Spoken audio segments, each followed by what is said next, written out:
We are being told now that senior Congress leader Siddaramaiah has responded to the PFI ban. He has said that any organization which creates disturbance in the society must be banned, and we have to object to it.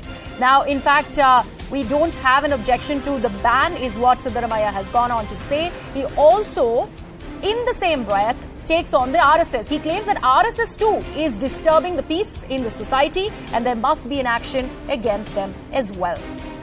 My colleague Ritu, who's brought us that exclusive piece of information, is joining us on the broadcast. Ritu, while on the one hand, Siddaramaiah is one with the idea of banning an outfit like the Popular Front of India and any kind of extremism that might emanate from the Indian soil. However, in the same breath, he's also talking about how RSS also is an extremist outfit.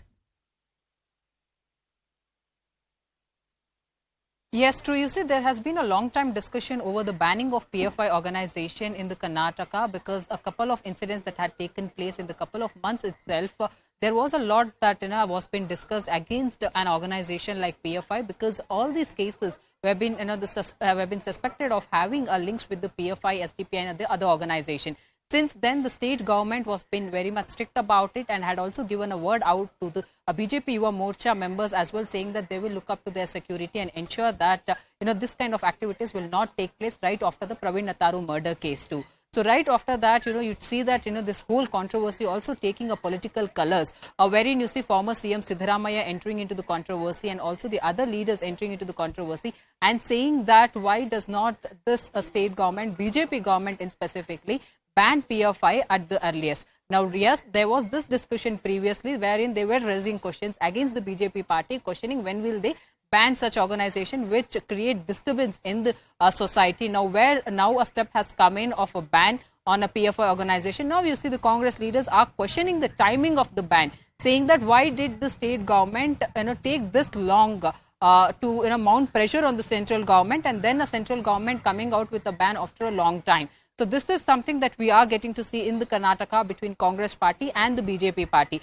And apart from that, the second point is about the RSS organization, where you see the Congress leaders say that they are alleging that RSS organization is also part of many communal violences in the Karnataka, and thus there should also be a ban on the RSS organization too, while other organizations are being considered and banned. So with all that, you see the BJP leaders, what they have to say is that the RSS organization believes completely in serving the society and in fact has set an example for the other organizations across the country, to come up with such an organization and keep working for the people day in and day out to serve the society. So that's what the BJP party have to say to defend the RSS organization. But on the other side, it's the Congress leaders who are saying that if you have banned PFI organization, why don't you ban RSS organization as well?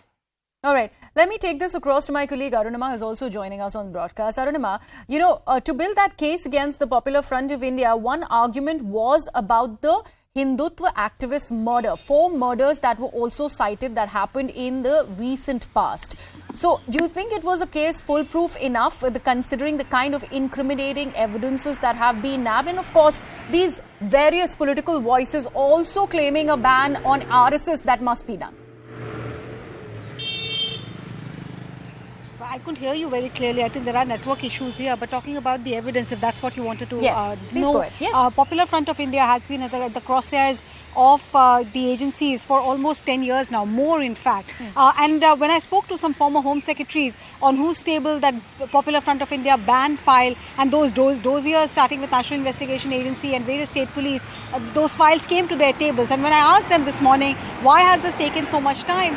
The straight answer was that, it was getting increasingly difficult to pin down the crimes that were happening to the organization. And this is what various Intelligence Bureau officials have also told me, that PFI is headed by people who are legally very sound. They know the Indian law, the Indian constitution very well, and therefore they are exploiting those loopholes, making it even more difficult for law enforcers to pin the crime down on them. You might think that a particular person is associated with PFI, but unless you can prove on paper that that person actually paid a membership fees or is noted somewhere as a member of the Popular Front of India, how do you really pin the blame down to that organization? So that is what has taken so much time, and now in at least evidence submitted by 3 states, that is Uttar Pradesh, Gujarat and Karnataka, Government of India felt that it had enough evidence to go ahead with this ban. They have listed at least 10 murder cases and also various cases of funding and association recruitment with ISIS in that notification. Home Ministry is hoping that when this matter goes to the UAPA tribunal, because that's the legal process, they will have to prove their evidence in a court. So they're really hoping that the tribunal will uphold the ban, but the PFI is bound to give them a tough time, as they had so far. Arunima, also the fact that they are planning to go ahead and ensure that any such political outfit or an outfit to the tune of the Popular Front of India doesn't really spring up in the near future. Of course, banning its affiliates and other organizations are in line with the same ban. However, this is a 5-year ban that we are looking at. What happens after that? So first step first they will have to go to the UAPA tribunal and get the ban upheld, and then there will be monitoring of their activities. If they continue like CME, continue to be underground, then perhaps 5 years later they can come back and challenge the ban. Legally that is possible. But on the ground, again to give CME's example, what have we seen? When you ban an organization, they lie low for some time. Their entire leadership, it appears, is in custody. But then fresh leadership springs up, like in the case of PFI, Mr. Salam provided the chairmanship with other top leaders like Mr. Koya, Abu Bakr and others. Now they are all in custody, but there are still a few absconders. Lookout notices have been issued by NIA. Are these absconders going to lie low and provide leadership while they are away from custody? That remains to be seen. What about funding? Funding is the real worry.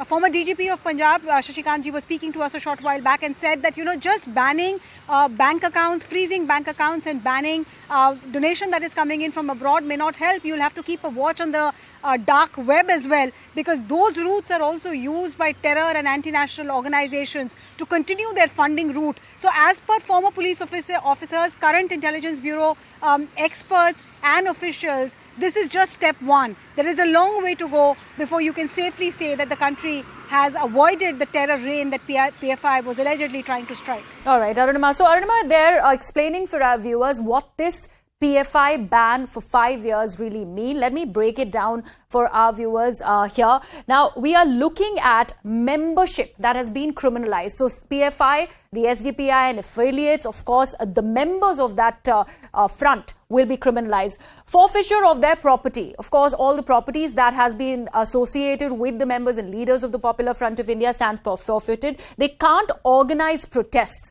Remember the kind of protests that states like Kerala and Karnataka have seen, and the huge gathering that has seen, or for that matter, this hartal that happened on Friday, the kind of gathering that it saw, all of that has been banned. Now, seminars, donations, all of it stands banned. Of course, there's a thin line over here, sifting through people who are actually giving money for the upliftment of minority also really gets muddled into it. How does the government and the national investigation sift to it is the big question. No more publications. That is also something that is part of this ban. The bank accounts remain frozen, like Arunima was mentioning. So all the money that they get through various means, whether it is in the country or overseas, that's frozen. Properties, offices, all have been attached by the probe agencies. Travel curbs on office bearers. So all the PFI leaders and office bearers cannot travel out of the country. That is something that this ban is looking at.